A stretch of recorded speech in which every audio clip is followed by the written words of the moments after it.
Y a-t-il un risque d'accident nucléaire en Ukraine? L'inquiétude est en tout cas palpable dans le rapport qui vient d'être rendu public par l'AIEA pour l'Agence mondiale de l'énergie atomique. La situation actuelle est intenable. Il faut établir une zone de sécurité. Zaporijia, la plus grande centrale d'Europe, est occupée par les Russes depuis 6 mois. Elle est déconnectée depuis hier soir après la fermeture du dernier réacteur. Pourquoi cette centrale de Zaporijia est-elle devenue l'un des enjeux majeurs de ce conflit? Avec nous pour tenter d'y voir plus clair, Slimane Zeguidour. Bonsoir Slimane. Bonsoir. Si on comprend bien donc, les Russes tiennent absolument à garder le contrôle de cette centrale nucléaire. Quel est l'enjeu au fond, Slimane?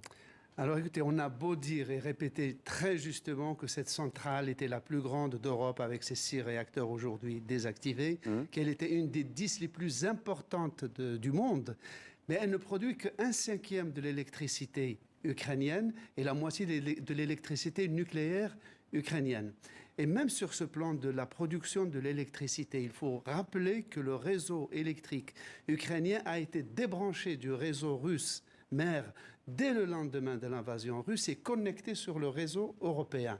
Donc l'Ukraine, de ce côté-là, est à l'abri d'une coupure totale d'électricité. Néanmoins, malgré toute cette importance de cette centrale, l'élément le plus crucial pour les Russes, c'est que cette centrale est construite sur les rives d'un des plus grands réservoirs d'eau de Kakhovka. Dans ce réservoir d'eau, de ce réservoir part le canal du nord de la Crimée. C'est un canal de 400 km inauguré en 1956 qui fournit, tenez-vous bien, 85% de l'eau potable de la Crimée, qui a été annexée par la Russie. On le voit en jaune sur la carte du canal. On le voit en jaune sur la carte, qui irrigue 400 000 hectares de rizières et de champs en Crimée et qui a été bloqué en 2019 par les Ukrainiens, ce qui a asséché et a créé un problème d'eau énorme en Crimée.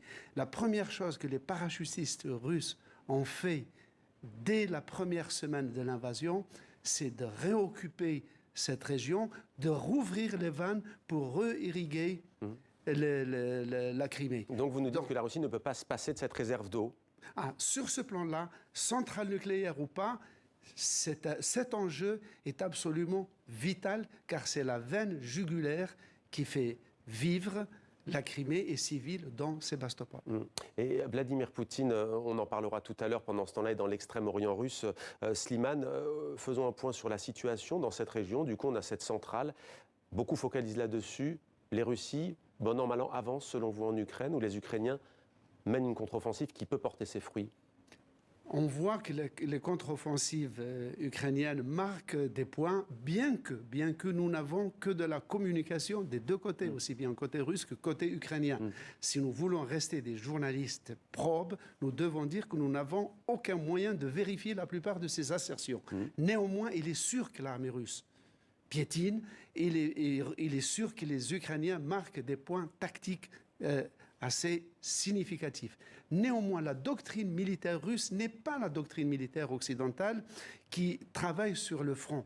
La doctrine militaire russe travaille sur la profondeur, c'est-à-dire ils sont en train de travailler pour déconnecter complètement le territoire occupé de l'Ukraine sur le plan culturel, sur le plan foncier, sur le plan monétaire, sur le plan des réseaux téléphoniques. Et de l'éducation, il y avait la rentrée scolaire hier. Et de l'éducation avec dans les zones rentrée scolaire avec des manuels scolaires russes. Merci beaucoup Slimane pour cet éclairage. Donc.